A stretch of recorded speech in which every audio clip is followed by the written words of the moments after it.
Hey all, this is Lynn back with you from Paper Life, and we are working on our altered book journal with a replaced spine and a hidden, okay, it's called a hidden spine, but I feel like I'm saying spine too many times. I have done both flaps over at this point. And we're going to go ahead and start working on the signatures to go in there. Now, because I'm not currently working on a journal, I haven't started a new one. I just kind of mocked one up, and there's only 3 signatures in here. I put like 3 pages in each one.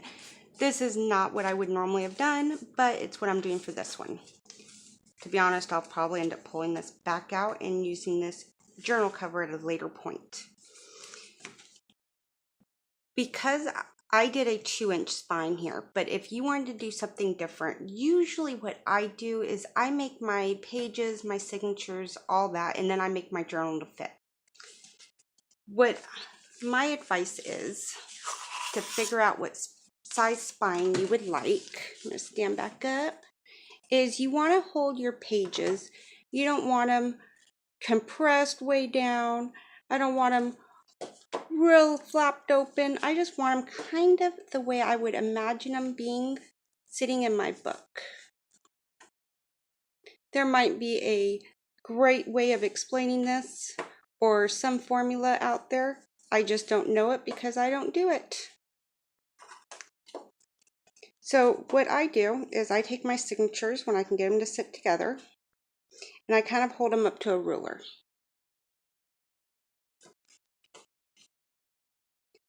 So that I have an idea of how big my signature block is going to end up being. I think I grabbed the wrong paper. Okay. So this is, I mean, honestly, if it was just these 3 pages, I could get away with saying it's 1/4 of an inch. I like to add on 1/8 of an inch on each side. So if I was just doing these, that would be about 1/2 inch spine. And actually probably less than that because, I mean, honestly, it's not very much. But I'm not doing that one because I'm doing a 2-inch spine. And I have so lost one of my signatures. Maybe not. No, those are all the same height. Okay. Sorry, way too much going on. Like I said, I tried doing this video like 3 times yesterday, and it just was not working. So there's a bunch of extra parts running around. I like to make an extra spine to add some strength. Now this is really thin cardboard. I mean, it's from Bart's root beer can box. Good time to get out the cereal box. Good time to use the back of some scrapbook paper is thin. You could, maybe use cardstock if you wanted to. This isn't exact science. I like to make my spine the same height as my papers are. So on my journal itself, it's going to have a little bit of a gap, which is what I want it to do. At this point, I'm going to go ahead and set this to the side.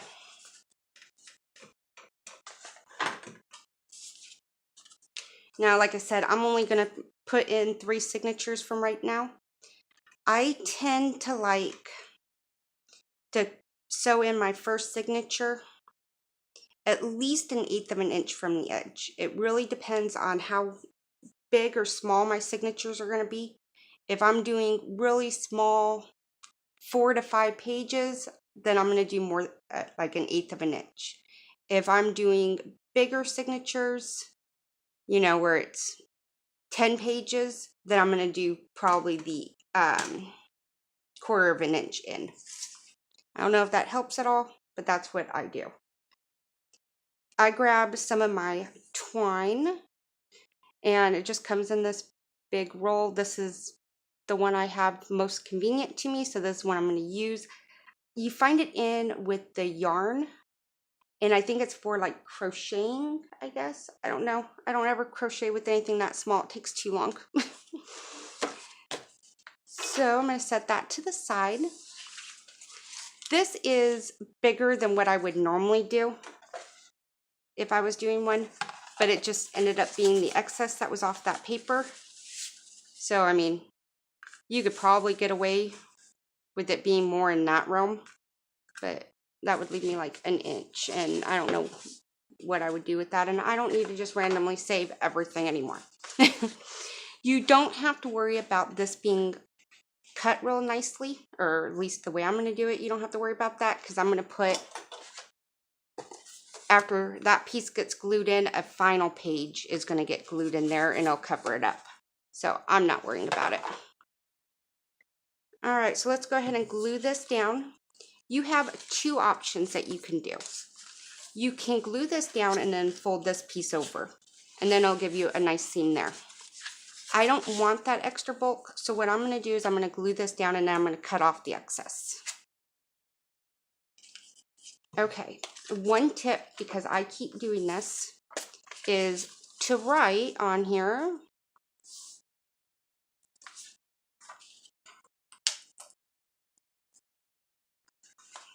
if I can figure out what I'm doing. Before you go and punch all your holes, write top. Another thing I did, I don't usually do this, but since I have thrown my signatures all over the place and tired of trying to figure them back out, is take your pencil and just kind of write the numbers for the order, and so you know the top from the bottom. So what I'm going to do at this point is let's glue this down.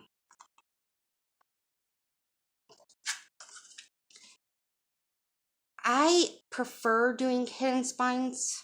I just think they kind of look better for what I'm doing. I like the fact that it gives more that traditional book look. Sorry, I'm just gluing it down with more Fabrifix, but you could use any of your favorite glues. But I had a friend tell me the other day that it seemed intimidating. Honestly, I prefer it because it helps me hide mistakes. I mean, your sewing doesn't have to be great. The way you punch your holes in don't have to be great. It just allows me to fix a lot more. I'm just kind of eyeballing this to put it in the middle-ish. Middle-ish. Pressing it down nicely.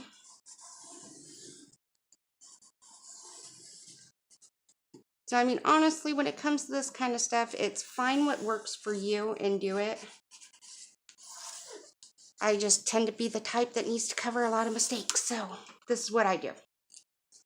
Now, what I want to do is I'm going to cut both the top and the bottom flush with the spine here. I don't really care what this is because I'm going to miter these edges.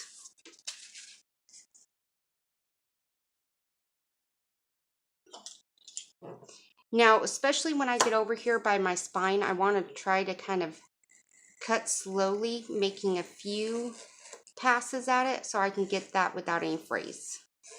Hopefully. Fingers crossed. I should have changed my blade though. Okay.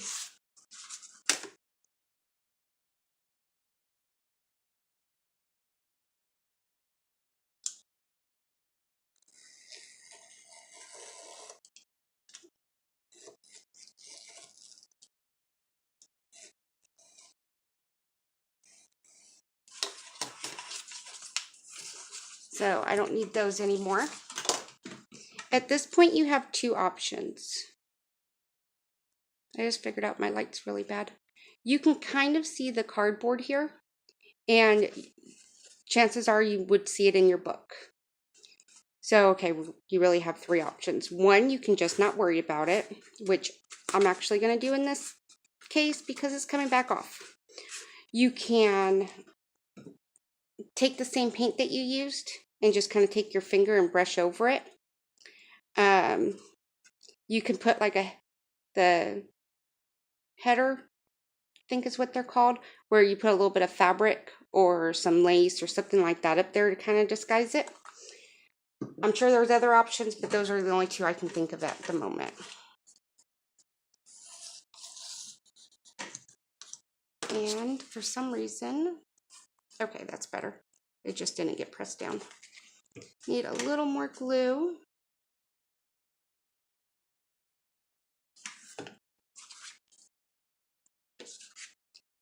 Just to kind of pinch that down. You want to make sure that you have this quite well secured without going crazy on the glue.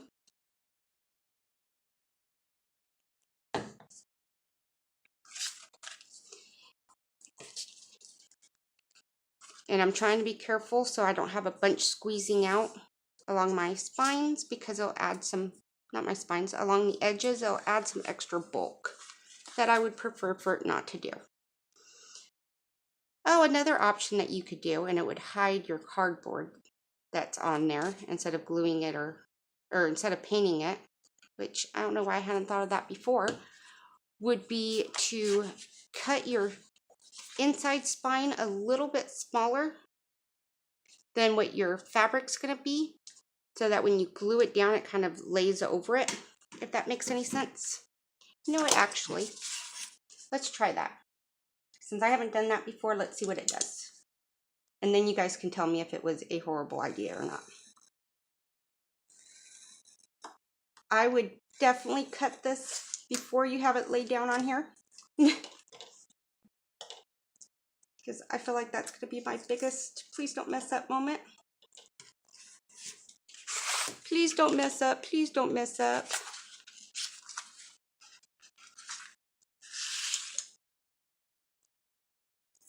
So I honestly don't even know how much I cut off. Let's see.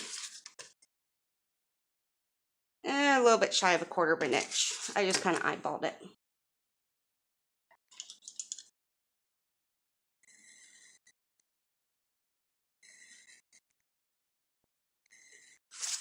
Now I did cut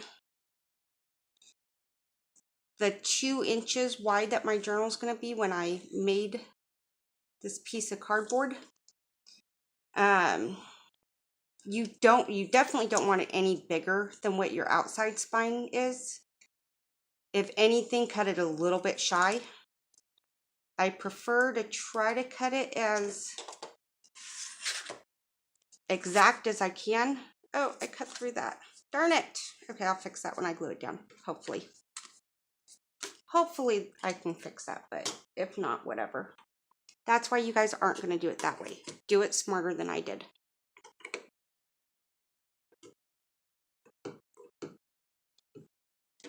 I'm just going to put my holes through my fabric as well. I'm really sad about cutting through that.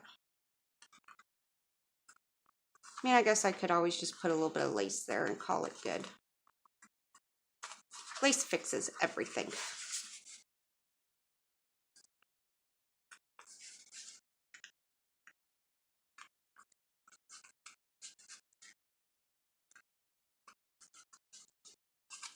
So I have my holes punched through on this side.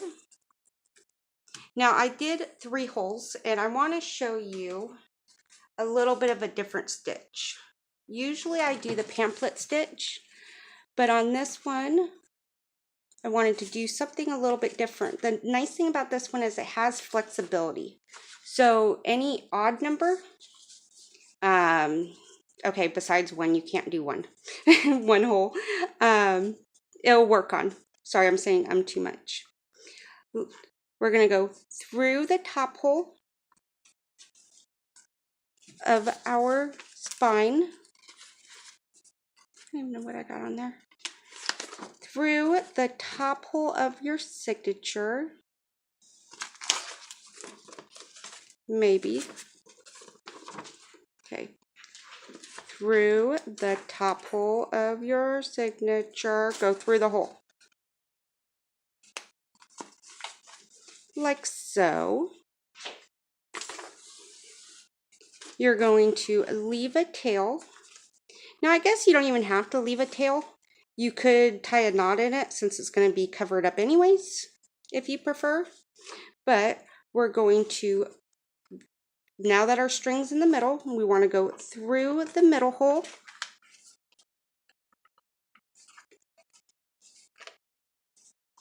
woohoo, that worked better, of our signatures and through the middle hole of our spine.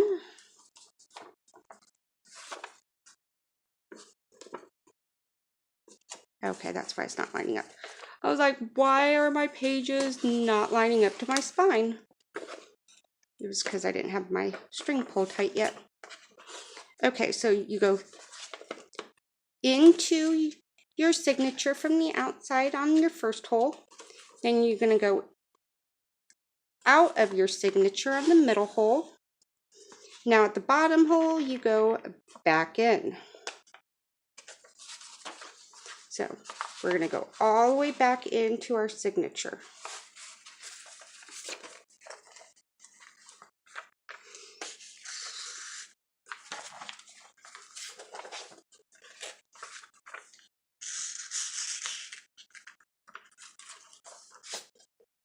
Like that. Now you're going to go back out your middle hole.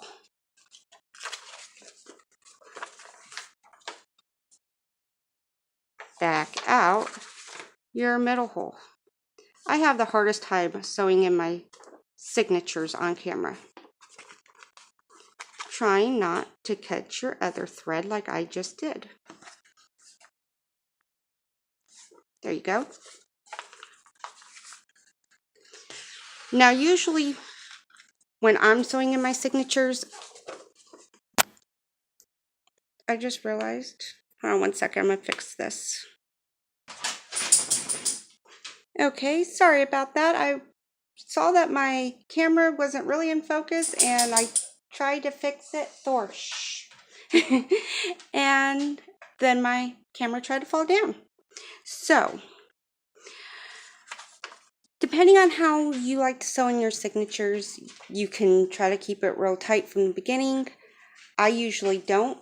What I'll do is after I have my stitches in there, I just kind of work through my strings to make sure that I have it as tight as I can get it without tearing my holes, which is sometimes more easily said than done. So now that you have your stitches, you want to tie a knot in the top. A trick that I'm sure a lot of you guys know, but again, I didn't think about it till the other day. Why don't you guys tell me this stuff? Is one, make sure that I'm gonna have to fix that. I sewed my page in upside down. Oh my goodness. I'm just gonna tie a square knot. So I've already put one knot in there.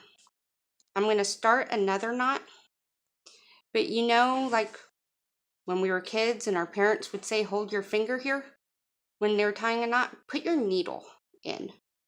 Or, you know, any type of hard object, heavy object, just to kind of hold that down.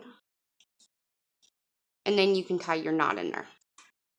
Now, because your spine is hidden in this one and your signatures you're not going to be able to see your stitching. Since I have to redo that, I'm going to not tie that all the way through. What you can do is when you're ready to do your next one, is you don't actually have to cut your string. You can just start right back in on this hole, go in, come out, go in, come out, go in, come out, and go in. So it's back and forth. I think I said that backwards, but you know what I'm saying. Do the same thing, knot it, and then you can do your next one. You can start off with a new thread each time, or you can just knot it and continue. I'm going to go ahead and fix this one, sew in my next 3, let this crazy puppy outside, and I'll be right back. Okay guys, I have my 3 signatures. I know, isn't that like massively overdone for 3 signatures? Sewn into my inside spine. Now here is one thing that is kind of a plus to doing the hidden spine, and I wouldn't know this from personal experience because I would never sew my signatures in too loose. So I'm just guessing that this would work. Now I've so done it. Like this one is looser than I would want it to be. So what you can do, because honestly no one's going to see this part, is you can just kind of take up that extra slack.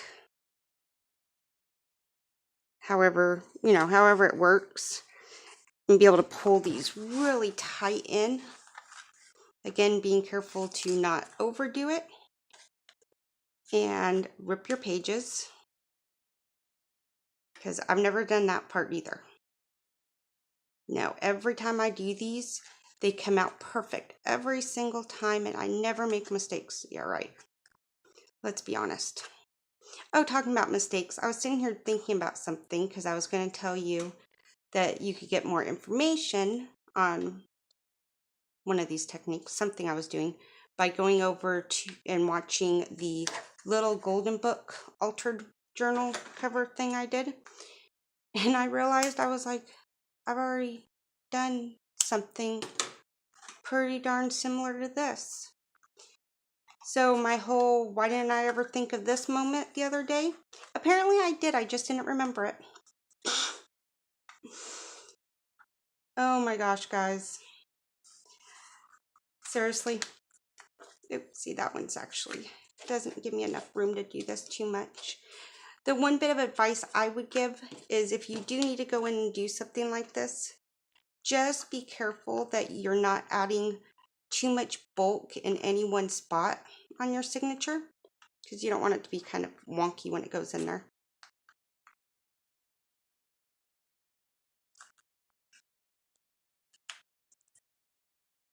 I'm trying to kind of hold this knot with my finger and it's not working. Oh well, we're going to call that good. So since it's hidden, you can do that and you don't see it. It's all ta-da. Looks all nice, like you didn't make any mistakes, but they're there and you know it. Like the fact I sewed that signature and upside down. Whatever. I'm not redoing it again. So at this point, we're going to go ahead and come in here and glue this down. You could add tape on the back of here. You could cover it with a piece of paper, any of that if you're concerned about the structure integrity. Yeah, that thing. All I'm going to do is put glue on this cardboard, just like so.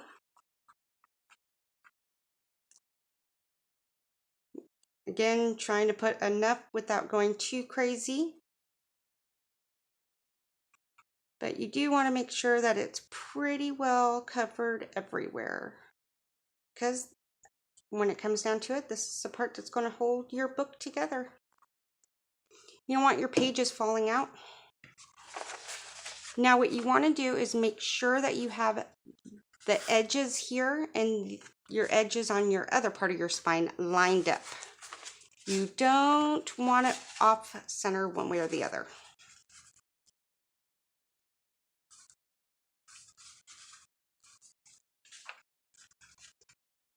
So I'm going to kind of put it down, hoping that I'm pretty well lined up.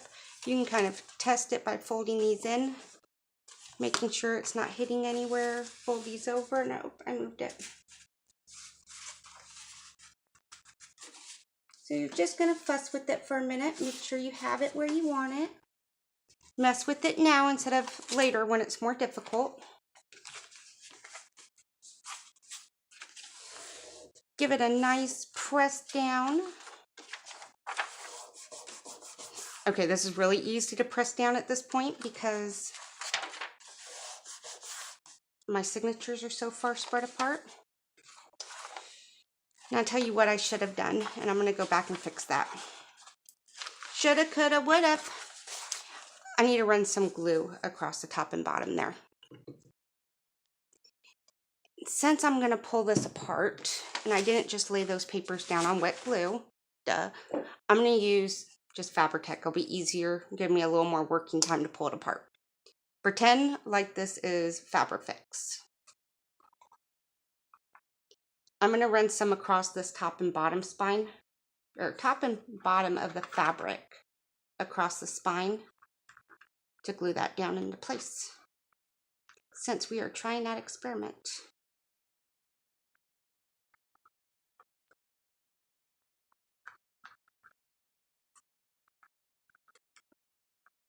And I mean, honestly, I've done this. You know, I glue my spines down with tacky glue, so it's not a problem if that's what you want to use. I mean, it's a little bit nicer because you spread it around. Like so. Make sure you get a, that helps me to not have it lopped up in one spot or the other. Okay, rewind. Here's what we're doing now. We're going to glue this down into place.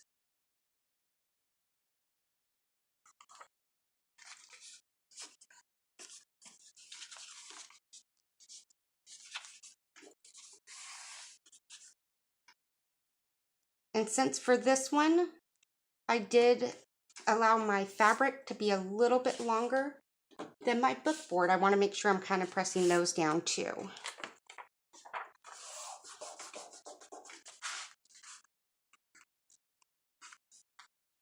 And cleaning up my glue because I got too much. Go figure.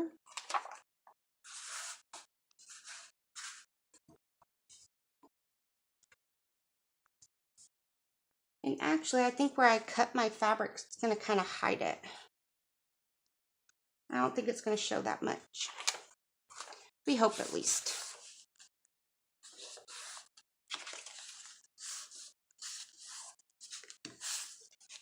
Okay.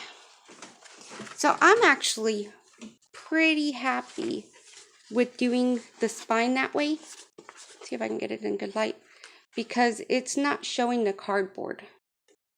You know, it's giving me that nice finished edge.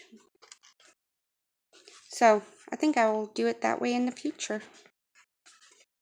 Thank you guys for letting me experiment.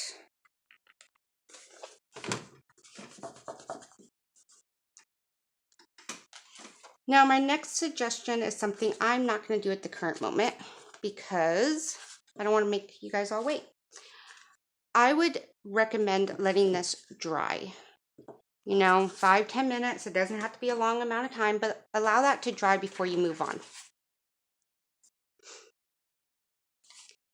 So, imaginary time, it's 5 or 10 minutes from now. I'm going to do the same thing we did on the outside cover to wrap it around. I'm going to put glue inside here, making sure to get some up on this cover, on the bookboard part of the cover, if that makes sense. And I'm trying not to go crazy with it, go figure. Now this is a little easier when using the Fabri-Tac because it tacks quicker. Now I say easier, but it could be easier to have more time to fuss with it. I don't know. Whatever works for you. Try them out. See which way you like. But I just gave that a little bit of a push down on both sides. Takes a little finessing. Try not to do normal me and rush through it. But we definitely want to make sure that this side is pushed in nicely. This is what's going to give us the allowance that we need.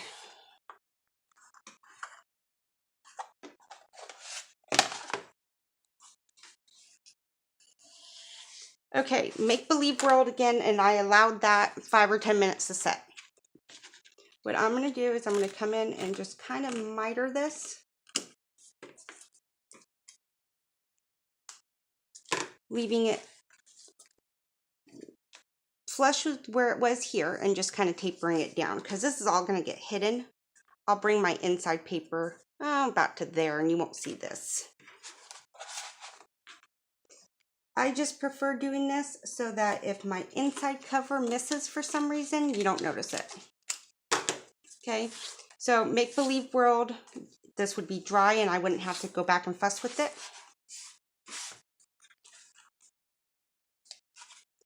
I'm gonna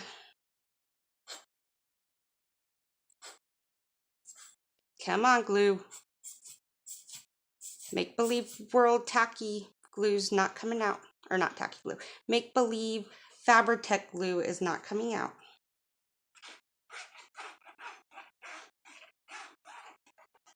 And this shows kind of an example on why I said to let it dry. As I'm pulling this back to put glue, it's pulling it away from the cover. It's undoing that work I just did. I don't know why I'm trying to make sure that's covered well enough if I'm going to take it back apart here in a minute.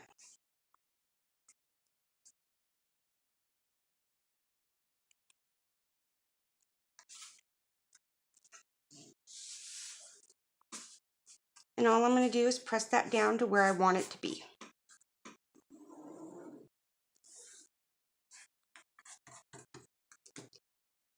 Just like so. Okay. Make Believe World, that side's all nice and done. I don't recommend trying to do both of these little flaps at the same time, because sometimes it takes more working, more finessing than it did others. And you don't want it to dry where you don't want it. Come on, Make Believe Fabri-Tac.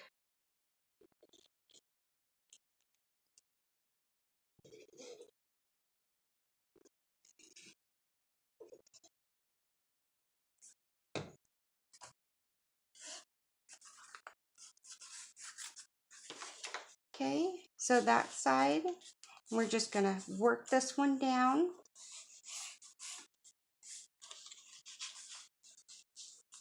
Just kind of folding it into place. Now what you'll find, or at least I find, is when I'm working one side, the other side wants to move.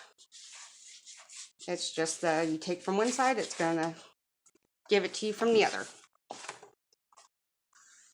So it's just why you kind of just go over it a few times, making sure everything stays where you want it to until it's where you want it and the glue gets tacky enough to hold it in place. Imaginary World, that's been allowed 5 to 10 minutes to kind of set. I'm going to come in and miter my corners again and undo the work I just did. Imaginary World's not holding it together the way I want it to.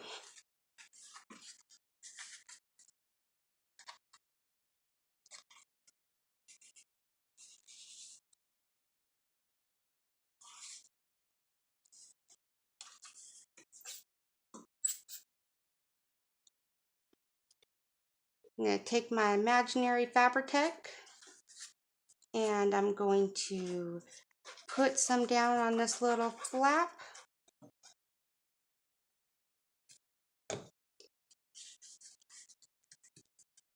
Work it down, get it nice and flat and flush.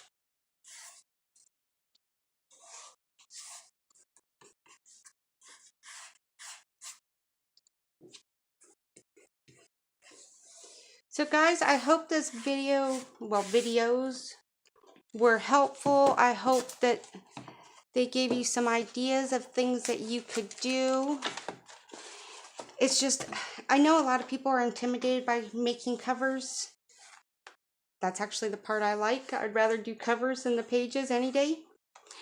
But this just makes it where a lot of your work has already been done for you. So I hope this helps. I hope it gives you ideas. All that good stuff. I don't know what else to say. Come over and join us at Paper Life. You can see me make a hot fool of myself daily when I mess things up. I will see you all later. Subscribe to my YouTube channel if you haven't already. All right, bye guys.